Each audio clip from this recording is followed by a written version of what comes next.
Here is everything you need to do after you build your first PC. Alright, so the first thing you're going to want to do is look up the exact motherboards you have. Once you get there, you'll be redirected to their website, in which you'll look for a thing on a page called the support tab. This will have different types of information, such as the chipset drivers, and then the BIOS updates.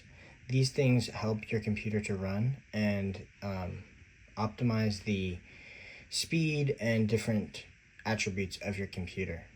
From this page, you're going to direct yourself to the graphics card of your choice's website, so NVIDIA or AMD, and then you're going to look for the drivers tab, and then you will find your specific graphics card.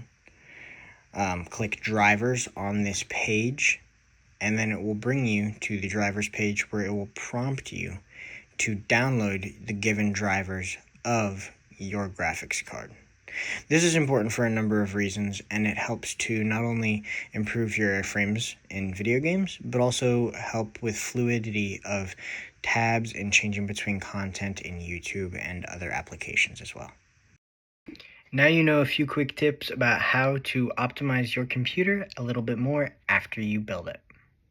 If you want a more in-depth guide about what to do after you build your first computer, leave it down in the comments below, and I hope to see you guys soon.